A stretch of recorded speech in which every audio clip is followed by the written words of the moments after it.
ఇప్పుడు ప్రజెంట్ ఉన్న సిచ్యువేషన్లో మీరు బాగా మిస్ అవుతుంది కామెడీ, అంటే మీ నుంచి జనాలు మిస్ అవుతుంది కూడా కామెడీ. అయితే మీతో పాటు ఆ కామెడీని జనాలు మిస్ అవ్వడానికి రీజన్ ఏంటంటే, ఇప్పుడు మీరు మీరు అన్నట్టు సంవత్సరానికి 8 సినిమాలు 6 సినిమాలు, ఒక నెలలో 4 సినిమాలు 5 సినిమాలు రిలీజ్ అయిన సందర్భాలు కూడా ఉన్నాయి. అయితే మీతో పాటుగా జనాల్ని నవ్వించిన కమెడియన్స్ చాలామంది ఇప్పుడు లేరు. ధర్మవరపు సుబ్రహ్మణ్యం గారు కానీ, ఏవిఎస్ గారు కానీ, ఎంఎస్ నారాయణ గారు కానీ, ఆహుతి ప్రసాద్ గారు కానీ, వాళ్ళని ఎక్కువ మిస్ అవుతుంటారు.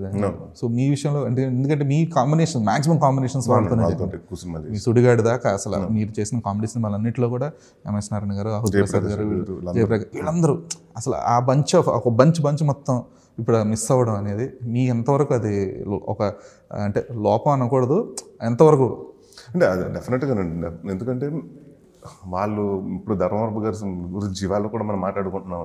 అంటే ద వే ద మూవీస్ అంటే ఆయన స్లాంగ్ కానివ్వండి చెప్తారు అంటే దాట్ కైండ్ ఆఫ్ టైమింగ్ అండి. సో ఎంఎస్ గారు ఫెంటాస్టిక్ టైమింగ్ అండి. సో ఏవిఎస్ గారికి అలాగే జయప్రకాష్ రెడ్డి గారికి సో డెఫినెట్గా I miss them as an actor అండి.